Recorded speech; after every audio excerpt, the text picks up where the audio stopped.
Like, we're only halfway through and there's already been quite a few kind of like plot turns and twists, and I ended up leaving it off at the end of a chapter on a pretty big cliffhangers. Well, yeah, pretty big cliffhanger. Some stuff has gone down. I cried. Okay, let's just start there.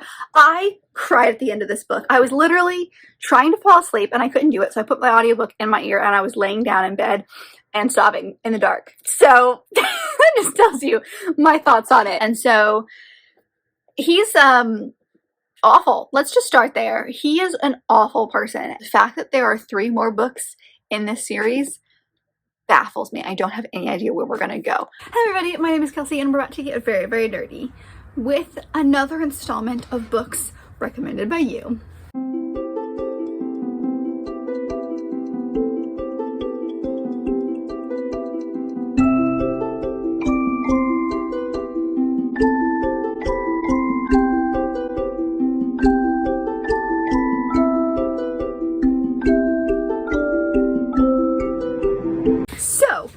Round 3, quarter 3, if you will, of this vlog series that I've been doing. I will leave the playlist, I think, linked above, down below, whatever, if you'd like to check out the first 2 editions of this. We will be doing one every like few months, so this is the penultimate one. We have one more that we will see in December, but I thought we would start this one because I'm going to be starting my first book for this one today. Now, you may be wondering, Kelsey, the last one was in June. And it is basically September. What's going on? I did not have the best reading this summer, so we are going to be smashing all 3 books that I need to read for this vlog in the course of a couple of weeks, which is fine because I'm in the mood for them now. So it'll be great. Like, I'm not actually that worried. But the first one that we will be doing today, starting today, is actually a middle grade, and it is called All the Impossible Things. And this is by Lindsay Lakey, I believe. I have it over here on my computer.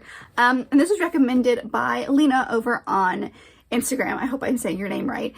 And this is, from what I can tell, because I did a little digging into what this book's about. It's a middle grade, like I mentioned, but it seems like it is a magical realism kind of story about the foster care system. So I don't really know much more than that. It sounds like Lena's in the foster care system and her mother has kind of come in and out of her life, but her mother is like a representative, is like represented by like a wind or a tornado in some way. And so like, I don't know if it's actually her mom showing up in her life or if that's just like the way that she perceives her mom. I don't really know what we're getting into. I haven't started this one quite yet, but like I said, I'm going to start it today. I don't know how much I'm going to be getting into it over the course of the next couple of days, but I needed a book before the weekend, and so this one's going to be the one that I try out, and we'll just see what happens. I'm excited. I haven't read anything like this before. I haven't read anything by this author before.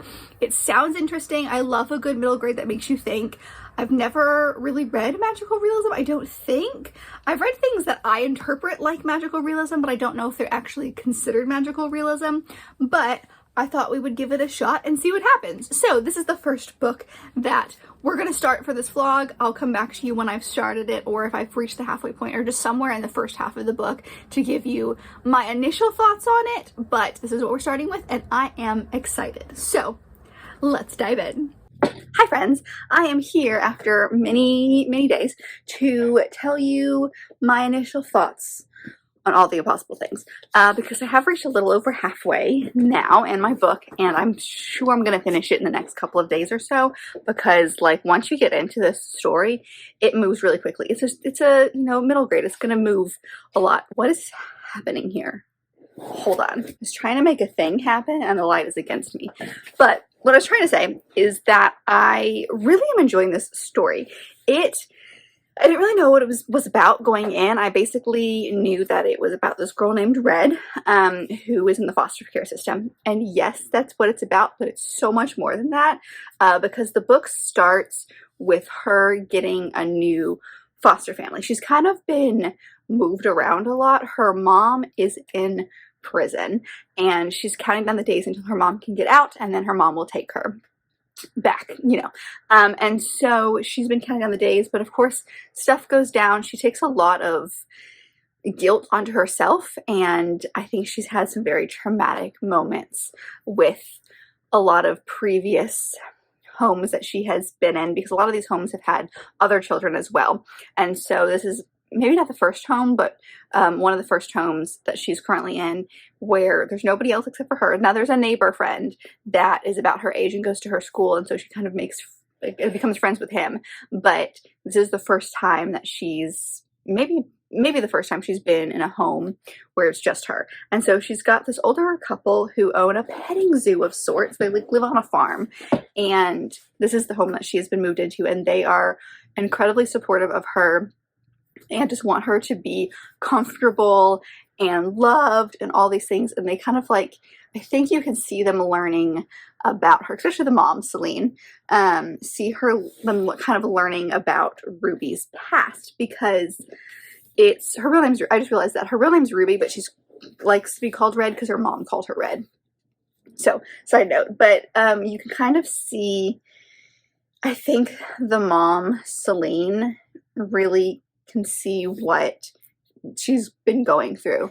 And so it's way more than that. There is some magical realism elements to it because Red has a lot of anxiety and anger, and so that kind of like is stuck in her chest, and kind of the way that it's expelled is through weather. So there are big storms, tornadoes, things like that. When she's really, really anxious, they hear tornadoes going on, or like they hear lots of like high wind and things like that. And her mom was the same way. So I'm not sure if that's like a fantastical element and that's actually a thing that's going to be part of the plot with her actually being able to control the weather, or if that's just her internalized fear and that's how her emotions feel like they're coming out, is by tornadoes, and she interprets the actual weather interfering with her actual emotions. And like, I don't know if it's going to be very clear where that line is, but once we get farther into the story, some stuff has gone down. Like, we're only halfway through and there's already been quite a few kind of like plot turns and twists, and I ended up leaving it off at the end of a chapter on a pretty big cliffhangers. Well, yeah, pretty big cliffhanger. Some stuff has gone down. So I really like this story because it is very impactful. There's a lot going on.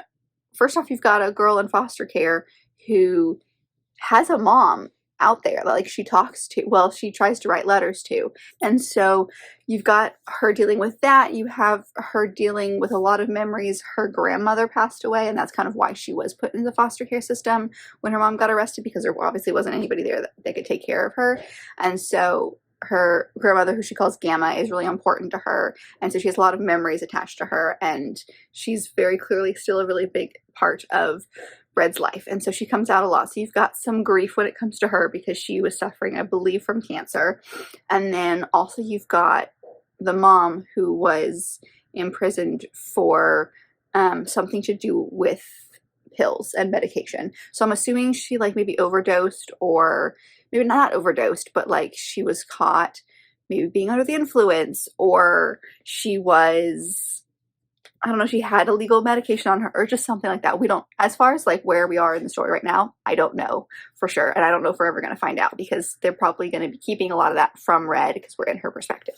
But I know where I want the story to end. I don't know how we're going to get there or what's going to happen. But like, this is such an important story. There's so many real world hard topics that we're talking about, and I'm not surprised that we are addressing these in a middle grade. I'm always genuinely impressed when we address these in middle grade, because like, from what I remember reading when I was younger, if these were part of the stories that I was reading, I did not pick up on them. I was not very clear what I was reading when I was younger. I remember plots and that's about it. So to have kids nowadays have books like this is incredible, and I just love seeing how an author can take these really important conversations and like make them make sense for a younger reader. And I love it. So yeah, this is great. Oh my gosh, I love this, and I can already highly recommend it. So I suspect this will be getting a pretty high rating, but that's kind of like middle of the road thoughts, middle of the book thoughts. So that's it. I don't really have a whole lot of thoughts beyond that. I don't want to say too much because, again, like, even though we're at the halfway point and there's still so much book left, there's a lot of things have happened and I didn't know any of them going in, so I don't want to spoil anything that's happened. But there's definitely been some stuff that's gone down, and I am just very interested in where we're going to go. And I have high hopes for the second half of this book. So I'm loving it so far. That's kind of my update, is that I'm loving it, and I will let you know how I feel when I get to the end of it, because I have high hopes. I think it's going to be really good. I think it's going to have a very impactful ending, and I can't wait to recommend it to everybody. Hello, I have officially finished All the Impossible Things. I finished this a couple of days ago, actually. I just haven't had time to come talk to you about it yet, but I'm here. Hello, I am here to tell you all my thoughts. I ended up giving this one 5 stars. I read this at the perfect time. It was so good. I wasn't even finished with this book yet, and I texted my friend Lauren, who is an elementary school librarian, and she reads a lot more middle grade and children's books than I do because of her job. Well, I think she just likes them, but because of her job as well. And so she's someone who really likes books that make you feel and think. And I texted her, told her she needed to read this one. And then I finished the book and said, oh my God, yes, you need to read it. I cried. Okay, let's just start there. I cried at the end of this book. I was literally trying to fall asleep and I couldn't do it. So I put my audiobook in my ear and I was laying down in bed and sobbing in the dark. So that just tells you my thoughts on it. It was so good, and I read it at the right time is I think what happened, because I haven't read a middle. I'm so excited I can't even get words out of my face. That's what's happening here. Oh my gosh. Okay, take a breath, Kelsey. So I think I read this one at the perfect time. I haven't read a middle grade in a long time. The ones I have been reading are Percy Jackson, which is totally fine. I am enjoying those, but I think I still haven't finished that series. I have one more that I need to read in that, but I think I plowed so much of that into one time that I didn't, I wasn't feeling the middle grade. So when I got into this one, I was a little nervous because, again, I haven't had middle grade or read middle grade in a few months.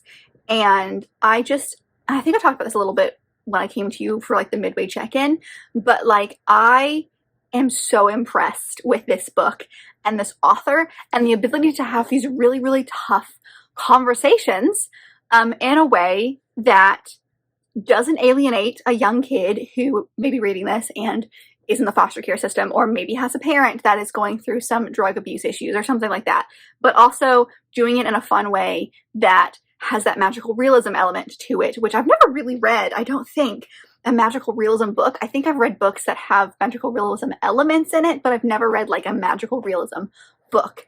And I loved it. I think it's a good way to explain the feelings that our main character is having, because all of her pent up anger and frustration and sadness and everything that is wrapped up all together inside that she's been pushing down for so long comes out.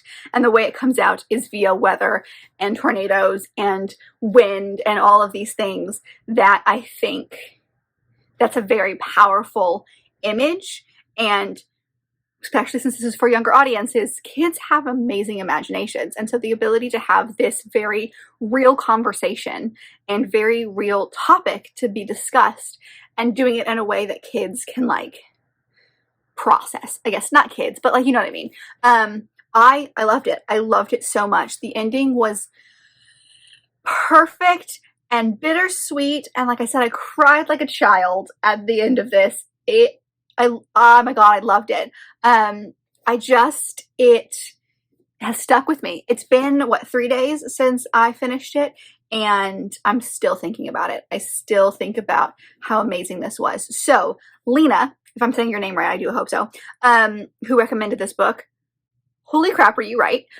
This was so good. Nothing about the synopsis screams me, if that makes sense. I was interested in it. I am interested in books about the foster care system and middle grade in general and things of that nature, but nothing specific about the synopsis was this is a Kelsey book. But this was a Kelsey book. I think this was amazing. I don't even know how to explain to you how good this is because I don't want to spoil anything, but there's definitely a lot of very interesting situations, especially with Ruby and her mom. Because her mom is dealing with so much, and there's just a lot of stuff that you see Ruby do. And also, I just as an observer, I've never been more proud of a fictional character because she she's in a tough situation. She's in a very tough situation. She wants a specific outcome, and that outcome is not happening. So what she does is the right thing, and she goes to an adult, or she does a couple of things here and there that are actually like good for her and her situation. And also eventually, like, for her, it's hard to trust people because she's been moving around the foster care system so much that when she gets moved to this new home with this new couple, it's very tough for her to even trust them because in the past she's not had the best luck trusting people. Or, you know, they look at her and something happens and they're like, oh, it's her fault, we must get rid of her. So it's her instinct to keep everything hunkered down and like pushed down inside of her, especially her emotions. So if anything bad happens, she immediately is like, well, they're going to get rid of me. Like, there's a couple of moments in this book where like something happens, someone goes to a doctor, or they have to like have Ruby go stay at somebody else's house for a couple of nights. And so she's already pre-packed her bag because she's assuming that she's never going to see them again because they've sent her away. Because in the past, that's what people have done to her. But this couple is actually one that like genuinely loves and cares for her. And you see that throughout the book. And I very much loved it is what I'm trying to say. And I don't know how to explain to you why this worked so well, but it did. And I loved it. I loved it so much. So 5 stars. My first book of this vlog is 5 stars, and I couldn't be more happy about it. So this means that we have to pick our next book. So let me go grab it. So the next one I'm going to be picking up is a contemporary romance, and that is The Roughest Draft by Emily Wibberley and Austin Sigmund Broca. This is this writer duo. I have another book by theirs, but this is, I believe, their debut adult book. They've done a lot of YA books. I talked about it in my August haul as well, so if you want to check that out, feel free to. But I've read some books by them before. They've done a lot of YA romances, contemporary romances. I read one of them. They're all kind of inspired by Shakespeare. Like, the titles all relate to some Shakespeare play in some way, and I think the characters in the story put on Shakespeare plays, I think, if I'm correct. Might have made that up. I really only read one, like I said, and it was at that time when I was starting to fall out of love with YA contemporary romance, specifically set around high school, because like I've been out of high school for 10 years. That hit this year. That was fun to live, but I remember really liking their writing, so I wanted to try this one out. It's about 2 writers, and this one was recommended by Liz, who is actually a family member. So we're going to be doing this one because of her. Follows our main 2 characters, Katrina and Nathan, who co-write books. They wrote a lot of books that topped the bestseller list, and it says here 3 years ago is when they were writing and something happened and they stopped writing. But they are forced to come back together to reunite. I believe, yeah, here it is. It says they have one final book due on contract, so they have to write one more together. So that's what they do, is I think they go on vacation, maybe, based on the cover here, and they are forced to co-write this book and deal with their emotions and whatever happened. I'm feeling like it might be very similar to People We Meet on Vacation and that story, Road Trip, something like that, where it switches back and forth between past and present. I'm not 100% sure. I'm flipping through here and it does switch back and forth. Oh yes, that one says present day. So we are going to switch back and forth between present day and past. So I'm interested to see where we go from here, but my aunt and I are very similar in a lot of our feelings when we come to books. Like, I recommend a lot of fantasy romance to her, and she recommends a lot of contemporary to me, and we just like bond over liking certain things. And so because she likes this book, I think I will. So this is the next one we're going to start. So once I get into this one and kind of get an idea of what the story's about, get about halfway through, I'll come back to you and tell you if this was how I'm feeling. I'm thinking this is probably going to be pretty good. I'm not sure if it's going to be a 5, but I would be surprised if it was anything less than a 4, just based on the fact that like I know who recommended this to me. So that's my next book. We're going to dive into a contemporary book, and I'm very excited. I recently picked this copy up just for this video, so I'm very excited to see how it goes. And I haven't read anything by this author duo that's adult, so we'll see. Hello. I'm here because I've reached the halfway point in The Roughest Draft. I just recorded a video and the earrings are driving me nuts, so I'm taking them out before I talk to you. So, The Roughest Draft. I finished the halfway point last night. So I reached the halfway point, although Goodreads says I'm about 40-something% of the way through. My audiobook says I'm about 50-something% of the way through. Y'all tell me. I feel like I'm a little over half. I'm on chapter 29, and there's about 60 chapters in the book. I checked it out. But there's like they're like a few pages each, like they're not very long, and it switches back and forth between our main two characters, Nathan and Katrina. Sometimes you do have some little sections, it's mostly in the present, but every once in a while you'll flip back to the past, only for like a half a page or a couple of paragraphs, or a little something like here and there. So it really doesn't ever go back to the past much, at least where I'm at. But this story, which I kind of told you about a little bit, is Kat and Nathan.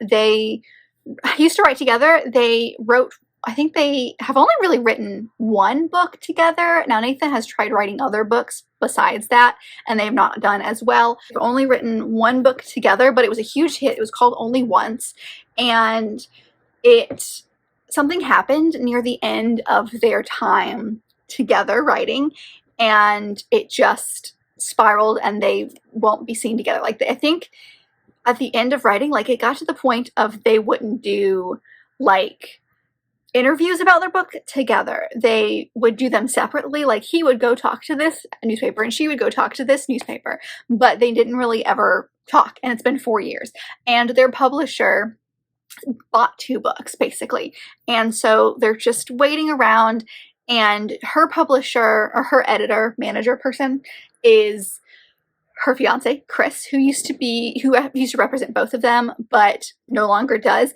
And then Nathan's publisher slash editor, I keep saying publisher, I mean editor, has been trying to sell other books by him, but the publisher that they have basically said that they're only interested in the book that they write together. So she needs money, because Chris lives a crazy lifestyle, and they're engaged, and they've been engaged for a while, I think 2 years, but they're not married yet, obviously, and they haven't really even started looking at the wedding yet. Like, she's ready, but he's not. And so he's awful. Let's just start there. He is an awful person, and like, even she notices it. Like, you meet him in, I think, the first or second chapter, no, the third chapter, because it's her perspective, then Nathan's, and then it goes back to her perspective. And so you meet Chris like right away, and she even talks about how they fight a lot, and you know, the way he says things is very insensitive to her, and if he really cared, then he would be thinking it something this way. But she's still stuck in the Chris that I used to know, and he used to be like this, but he used to also be really caring and like this. I just really want that Chris back. But it's very clear, I think, to the reader, at least it was to me, that like, we're not getting that Chris back. That Chris is awful. We don't like him. Like, it's very clear we're not supposed to like him, but there's definitely some stuff that he does. Mostly it's the way that he talks to her that I cannot stand, and like, oh, I just want to fight him. No, there's that. So he basically lives this crazy lifestyle. He has a Tesla. They own this big, like, $4 million house in California, and she's got loads of money because she's got all of this money from the book, but because they are not married, their finances are separate. So he's been using his money for everything. They go on crazy vacations to Europe and all that kind of stuff. And so he's kind of desperate. So she agrees to write this last book for him. Nathan agrees to write this last book because then the publisher will actually take his solo work seriously, and maybe he could, you know, he's got all these ideas of thrillers and all these other books that he would really like to write, but instead his publisher won't look at those until he writes this other book. So they basically haul up in this house in Florida, which is the house that they hauled up in when they were writing the other book. And they've got 2 months, and they're writing the story about this couple. It's a romance of sorts. It's a story about this couple who is divorcing. And so it switches back and forth between present and past day. So you've got, you know, you see them as the book starts with her telling, the character of the wife telling the husband that she wants a divorce. And so then it kind of goes through their divorce proceedings, and it goes back and forth from present to past to kind of show how they fell in love and how it disintegrated, basically. And so they're writing it, and it's the two of them in this house together alone, and they cannot stand each other, and they're not talking about their problems, even though I think it's very clear to them, to us as the readers, there's clearly something else that went down. Like, we get snippets of things. Like, he said some stuff in an article about the other book that rubbed her the wrong way, but it was clearly a reaction to something. And so we don't know what that is. I think it's very clear going into a story like this what it's going to be about, like what the thing is going to be, but at the same time, there's clearly something else that went down or didn't go down that we don't know about yet. And I know the vein that we're going in, but I don't know what it is. Just based on how they're reacting, it can't be as simple as what I think it is. So you've got that, and then you've also got this best friend named Harriet, who Katrina basically cut off everybody. She hasn't talked to Harriet for 4 years, and Nathan kind of talks to her on and off. They were all writing buddies when they were in school, and he kind of invites her because she lives close to this house in Florida, and so he kind of invites her over, and it kind of rekindles the friendship between Kat and her, and the way they handle it is really adult. I really like it because, yes, there's a lot of hurt feelings, but Kat is like, I'm mad at her and I'm mad at Nathan, and I can't be mad at both of them at the same time. I need there to be something here. And so she goes out of her way to talk to Harriet to kind of figure out what happened. Maybe not what happened, but how to kind of bury the hatchet, if you will. So I'm really enjoying this. There's not a whole lot that's like happened yet. Like, they're writing the story. That's really all we've got. Like, there's nothing else really going on quite yet. Nathan clearly despises Chris. It's said in here that Nathan fired Chris as his publisher, editor. I keep saying editor, but I'm thinking the word I'm looking for is manager rather than editor. He used to be the manager for both of them, and then it mentions in here that Nathan fired him. So Chris and Nathan do not get along at all. And even Kat has asked Chris to come, like early on in the early days, she asked Chris to come visit and be there for her, and he's just like, no, you need to do this on your own. And he said it in a way that was very much like, no, like, you're trying to hide from your feelings, so I'm not going to be there because I will be kind of your crutch. But it also isn't that, because, like, yes, it is a little bit that, but at the same time, like, she is struggling and she needs someone there for her, and he's too busy to even give her the time of day. I could spend 10,000 minutes talking about how terrible of a person Chris is, which is very bizarre. I just need to mention, it's really weird to keep saying this over and over again because my husband's name is Chris, and I keep envisioning him when I'm talking about this, so I have to, like, forcibly put somebody else's face in my head, because it's a very bizarre situation for me. But I really have enjoyed it so far. Like I said, there's not really a whole lot. This is going to be more character development, I think, than anything else, but the craziness is yet to come. It's interesting because, like, when I put the book down, I don't particularly have this, like, urge or driving force to pick it back up, but when I'm reading, I can't stop reading it, which is a very weird situation because, like right now, like I said, I hit the halfway point last night.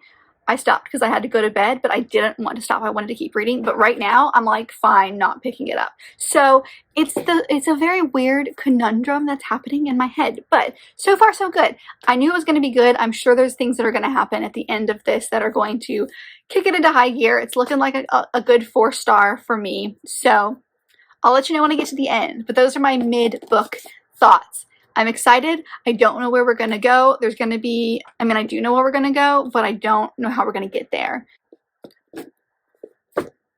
We'll see. We'll see when I get to the end what my thoughts are, but so far so good. So I have officially finished the Roughest Draft, and I gave it 4 stars. So this was very good. I have a lot of interesting conflicting feelings because it was really good and I have no problems with it, but it also wasn't my favorite thing in the entire world. Like, I was reading it and I was enjoying it, but I was also thinking, like, there's so many better romances in my opinion, and I don't know why that is.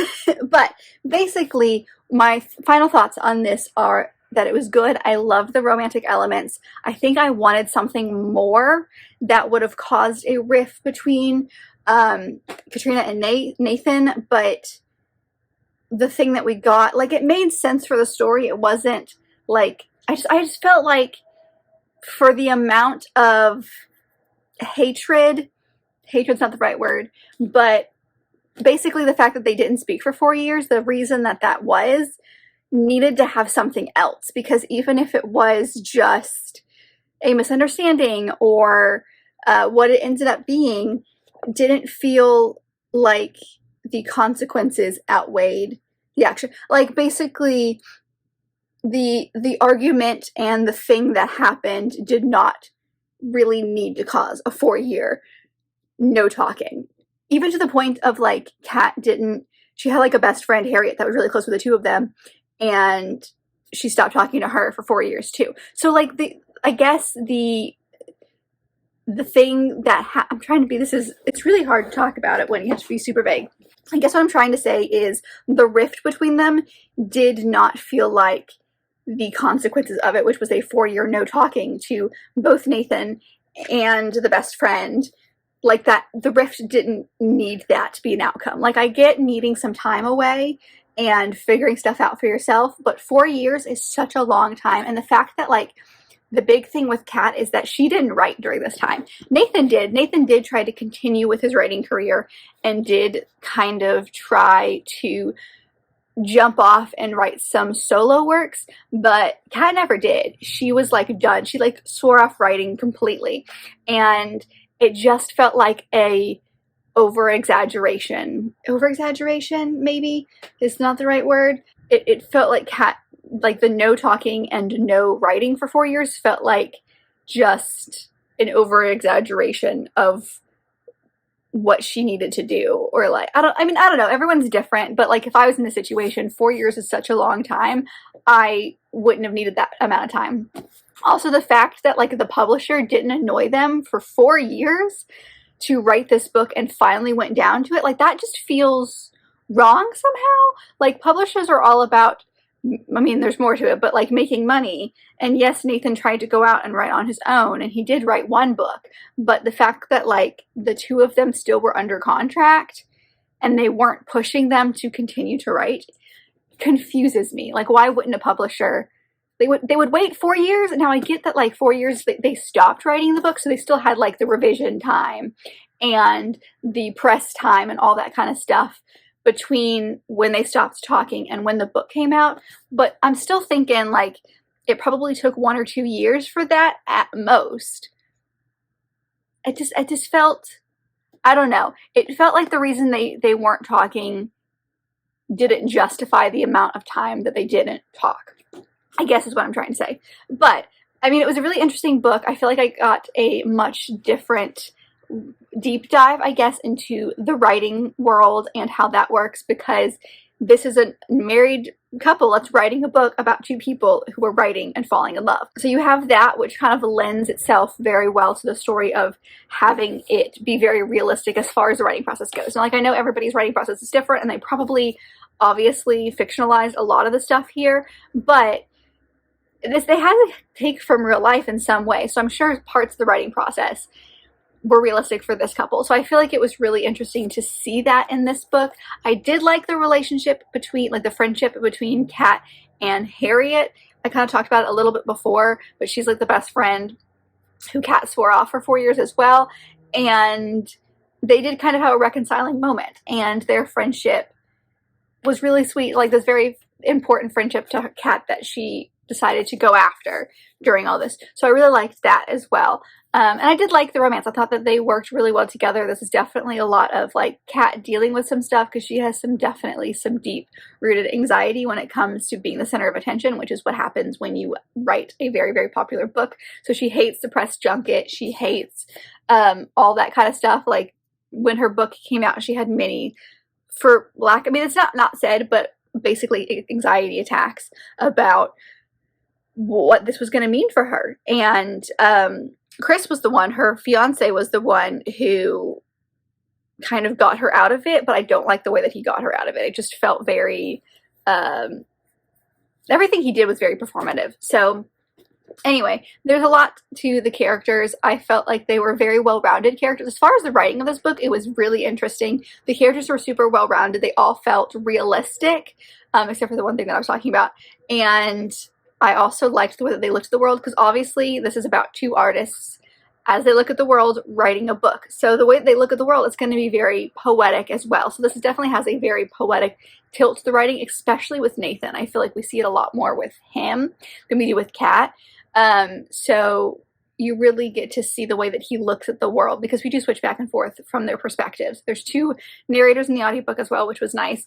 But I liked the way that this was written, so I'm interested to see, because if I remember correctly, their YA book wasn't anything like this, but the other book I have, the other adult book they have by them, I'm interested to see how that writing is, because it would make sense for them to kind of like flower up the way that these narrators look at the world, because they're writers. But the other book I have, they're not writers. So I'm interested to see if the writing changes or if that's just the way that these 2 write, which it could be. So yeah, I really enjoyed this. There was a couple of things that annoyed me, which is why it only got 4. Like it was very low 4-star as well. It wasn't like really close to like a 4.5 or anything.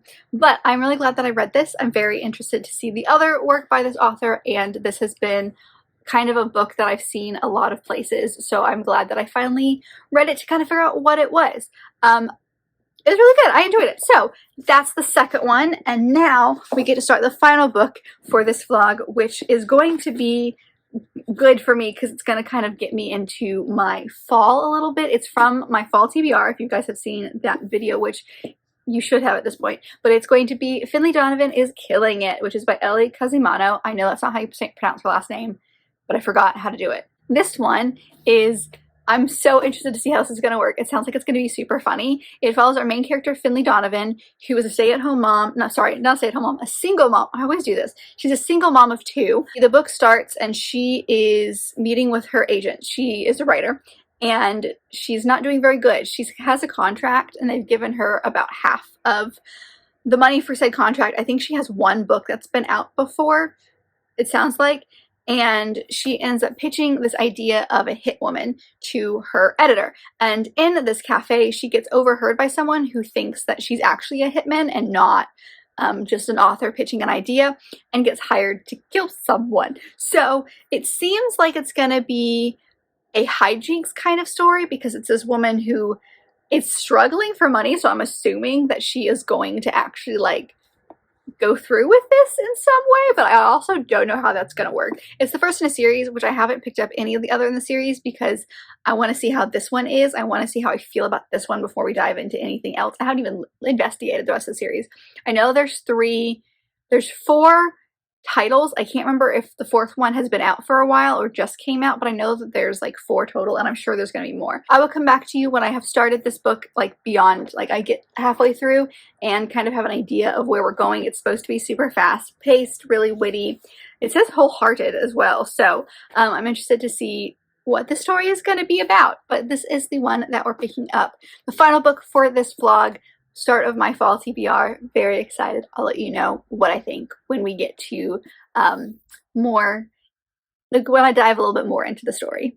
So I've reached the halfway point and Finlay Donovan is Killing It, which is Goodreads. It says I'm like almost 60% of the way through. I've got a couple of hours left in the audiobook.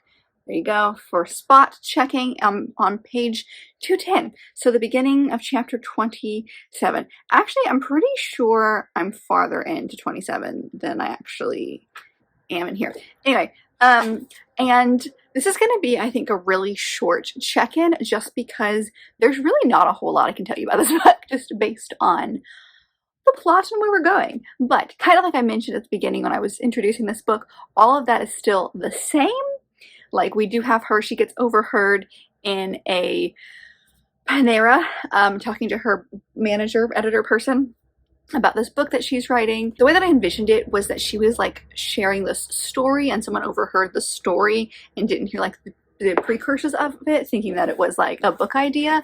But in this, they're talking about it and they're using language that is 100% sounds like she could be committing these things. And it's this woman who's like really scared and has like a terrible husband who, I'm just gonna say trigger warnings for sexual assault and attempted rape, because like it's not on the page or anything like that, but it's like, this guy is awful. And it, you know, I would not be upset. Like if I was in her situation, I also would maybe think twice about, or not think twice about killing somebody. But it's just a weird situation she's in. She also, like, her daughter, she's struggling. So like her daughter at the beginning of the book like ends up cutting her hair because she's tired of it, and ends up actually like cutting her scalp a little bit. So she's rushing in the morning because she's already late to meet her manager. So she like throws everything in her backpack, and this woman hears her talking about this and then sees like a knife in her purse because she just like threw something in there and didn't even process that it was in there. Somehow it got in there, like her daughter put there. Like, I don't know what happened, but like somehow it got there. So you've got that element of like everything is stacking up to prove that like she actually is this contract killer, but she's like a bumbling mess. And one thing that I found interesting about this is that she's not doing it alone. In the sense of, there's a woman in here named Vero, I can't remember, Vero, Vero, who was her nanny, if you will, and basically like stumbles upon her in a certain situation, and then they actually kind of become friends through this, and they kind of have a working relationship. So she's going through this, and she's got this woman here who is there by her side and is not like friends at first, but I could see them becoming like really close friends. Like where we're at already in the book, they are like standing up to her ex-husband together, and you're seeing just like them presenting a unified front as friends. And I just really like it, and I love the story, and I love everything because it is like so unbelievably unrealistic in the sense of like, really, someone gets past a note that says, hey, can you kill this person for $50,000? And she genuinely thinks about it. Like, there's just some stuff that happens in here that I'm just like, there's no way this would realistically happen, and yet I'm living for it, and it's so funny, but also not funny. Like, it's still like mystery thriller-esque. Like, there's stuff going down, and like there's definitely some humorous moments that I'm like, there's no way. But at the same time, it's like a pretty deep story. Like, we've got this woman who's dealing with a lot. She's trying to keep her kids, her husband, her ex-husband, and his now, I think they're engaged and not quite married yet. So this woman is trying to like take her kids from her. So she's like starting off with that. So it's very deep, and there's a lot of like stuff that she's going through. But at the same time, you kind of have to go in knowing that this is not going to be a super realistic story. So the fact that there are 3 more books in this series baffles me. I don't have any idea where we're going to go, but I really can't say a whole lot because, again, crazy spoilers for this book. Like, I think some things are pretty obvious based on what the story is about, how we get there, but there's definitely some moments where I just like gasped out loud, or there was definitely some jaw-dropping moments that have happened already in the story. So far, I'm really enjoying it. I don't know if it'll be a full 5-star. It's definitely looking more like a 4-star right now, but I am crazy enjoying it. And you know what I realized when I came to you first? That I didn't actually tell you who recommended me this book, because I'm dumb. So this was recommended to me on YouTube, and I think, I'm going to put it right here, obviously the comment here, but I'm pretty sure it's Leisha, maybe is how you pronounce it. I'm so sorry if I got that wrong, but thank you so much for recommending this, because I definitely needed to read it, and you're helping me read something that I've been trying to read for a very long time. So I am hoping to finish this in the next couple of days. I only really have a couple of days left in the month, so I really need to finish this like today or tomorrow. But I've been putting off continuing it because I wanted to give you my mid-book thoughts. But now that I've done that, I can just dive back into the story, and I'm very excited. So far so good. Not what I expected. It's a little more serious than I expected it to be, but at the same time, it's definitely going in a direction that I semi-expected, I guess. I have officially finished Finlay Donovan is Killing It last night, and it got either a 4 or 4.5. I go back and forth on it on whether or not it deserves the 4.5, but I'm leaning towards it just because of how it ended, and I loved it is what I'm trying to say. It was so good and shocking, and like it kept the action going at the end, and it had me second guessing everything. And there was a couple of people in here, like there was like semi-romance in this as well, because Finlay is trying to figure some stuff out, and there's a couple of guys in this book that are potential interests, let's say, and I loved her figuring that out. I loved all the craziness of this book. A lot of my thoughts are pretty much the same as my halfway point check-in when I came to talk to you about this book and kind of how I thought about it so far. I loved it, but I'm so mad because there was a cliffhanger at the end of this, and I did not expect that. So I've deep dived into the rest of the series at this point now, and it is not what I thought it was, which I assumed it would be like all of those old like mystery series that you get where it's a different mystery each book, but it happens to be following the same detective or investigator or something. And this was where you're just following Finlay Donovan, but it was like a different mystery each time. Yo, it is the same continual story throughout the rest of the series. Now there are 3 currently out, and the 4th one comes out next year sometime. I really want to say it was March of 24, but I could be wrong on the month, but it comes out next year. I deep dived and I looked into every single one of the series, or every single book in the series, and it looks like it's gonna like be a continual story. And I'm so mad because like everything was fine. We had wrapped up the mystery elements that were in this book. I mean, not perfectly, but like, because there were some loose ends, there was going to be some loose ends about a couple of things, but mostly we got everything wrapped up and I was like, this is great. And then the epilogue happened, and the very last sentence, boy, I was not ready for that. So yes, I will eventually be investing into the rest of these. I'm not sure if I want to own the rest of them yet. I might just see if I can get them from my library or from Scribd and listen to them that way, because like, while this was great and I'm glad that I own this book, I don't feel like I need to hold on to it. I don't feel like I didn't tab it at all. I didn't feel like there was anything in here that like is going to make me want to reread it. So I might give this to somebody else or unhaul this and just give it to somebody else. But I feel like I don't need to own the rest of the series is what I'm trying to say. But with that being said, I am now invested in this series and I need to know what happens, because I was not mentally prepared to be that like shocked at 1 a.m. when I was finishing the story. What I'm trying to say is that the series is going to be like, there is a continual overarching story, and I think that's going to get Finlay in some trouble, but like each book is going to tackle one specific mystery, except for the 4th one. The 4th one feels like it's a super random outlier that just like got thrown into the mix. So maybe the overarching story will finish by the 3rd one, and then the 4th one will just be like the random continuing the story. I don't really know where we're going with this, but I loved it. That's what I'm trying to say. I loved the character of Finlay. She's so messy in the best way. Like, her life was a giant mess, but like in the best way, in the most realistic way, I assume. Because like, she's a mom of 2 really young kids, and she is separated from her ex-husband, and there's a custody battle with him and his fiance, and there's just a lot. And like, he never thought highly of her writing career. So like, seeing the way that he reacts to her, because throughout this book she does get some luck in the writing career department, and so when there's good news, he's like genuinely shocked that like her writing career could possibly be going somewhere. And there's just little things like that that you can see the differences between him and his reaction to her and like the other guys in the story that are potential love interests for her. I think there's one obvious one, and then there's a secondary one that's just kind of like maybe a rebound of sorts. But I think like seeing the vast difference in how they react to good news or just to her in general, and like seeing her and her kind of best friend nanny person. I mean, I wouldn't say they're best friends yet, but they're super, super close, and they're going to be like their best friends. They just don't want to acknowledge it yet.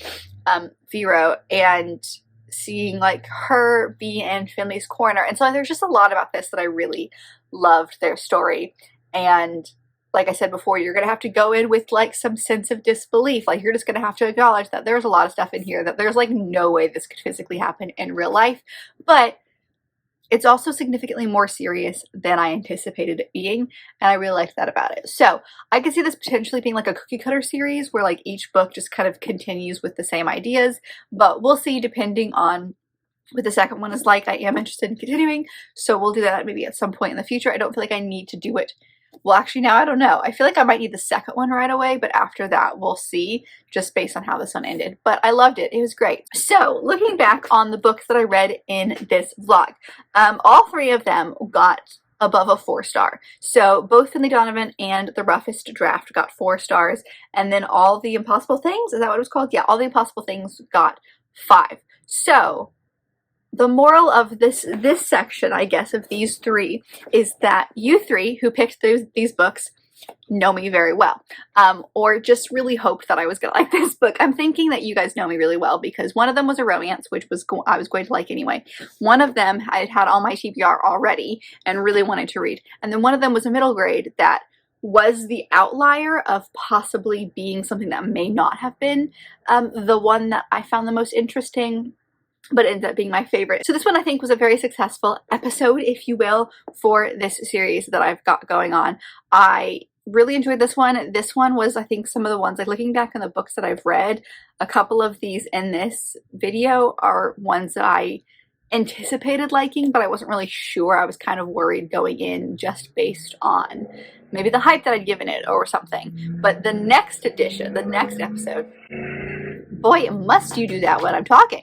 The next episode, however, I am worried about because one of them is a semi-horror and the other two are middle grade things that like I've not actually heard about. So we'll see. Stay tuned. That one will come out in December, so we'll see how well I do for that one. I'm honestly scared for that one the most out of all of these that I have done so far. So stay tuned for that in a few months. But I think this one was a success. I mean, I think every episode so far has been a success, but I feel like this one probably might have been. I'm trying to look at all of the books that I've read so far and the ratings I gave them, and I feel like we've done pretty good in this one. Like, this one is pretty good. I've only ever given one book in this series a 3.5, which was in the very, very first books, or the very first episode. So another successful edition, and thank you guys so much for the ones who have put in books that you would like me to read. So I hope that you guys enjoyed another edition of the recommendations by you. I have had so much fun doing this series, and I can't believe that we are so close to the end. There's only one episode left, and I'm honestly sad to see it go. But let me know if there's any books that you want me to read, anything that you would like to put into the pot as far as possibly being in this series. I'm thinking about maybe doing it again next year, but we'll see how this next one goes. But I hope that you guys enjoyed this video, and if you did, don't forget to give it a big thumbs up and subscribe down below if you'd like to be part of this awesome growing family. I've also got my social media down there as well as other fun bookish links, so check all that out, and I'll see you guys in my next video. Bye!